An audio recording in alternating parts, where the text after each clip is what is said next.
কৃষ্ণনগরের করিমপুর বিধানসভা এলাকায় জনসভা থেকে মূল্য বৃদ্ধি নিয়ে সরব হলেন অভিষেক বন্দ্যোপাধ্যায়।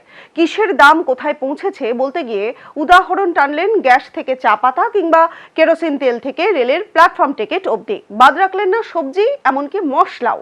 কেন্দ্রের বিরুদ্ধে অভিযোগ তুলে কি বললেন অভিষেক, শুনুন।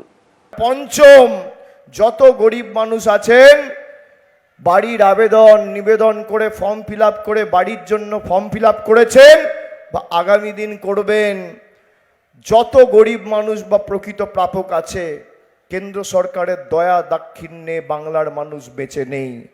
গত 2 বছরে 32 লক্ষ পরিবারকে আমাদের সরকার বাড়ি দিয়েছে।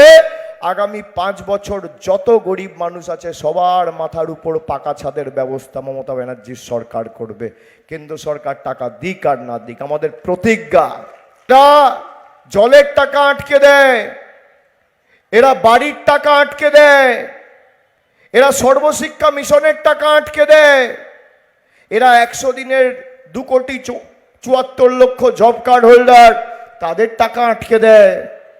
আজকে ভাবুন তো, 12 বছর মোদি ক্ষমতায় আসার আগে রান্নার গ্যাসের দাম কি ছিল?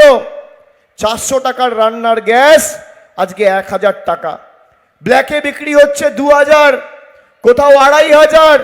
চা পাতা ছিল 130 টাকা 40 টাকা কেজি, আজকে সেই চা পাতা 350, 360, 370 টাকা কেজি। কেরোসিন তেল ছিল 14 টাকা লিটার, আজকে কেরোসিন তেল প্রায় 38-39 টাকা লিটার। সর্ষের তেল ছিল 80 টাকা, আজকে 200 টাকা। ডিজেল ছিল 38 টাকা, আজকে 90 টাকা। পেট্রোল ছিল 50 টাকা, আজকে 100 টাকা। রেলের প্ল্যাটফর্ম টিকিট ছিল 5 টাকা, আজকে 30 টাকা। টমেটোর দাম ছিল 20 টাকা কেজি।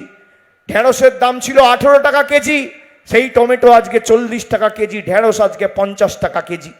মায়েরা রান্নায় জিরে ব্যবহার করেন, জিরে ছিল 140 টাকা কেজি, আজকে জিরে 350, 375 টাকা কেজি।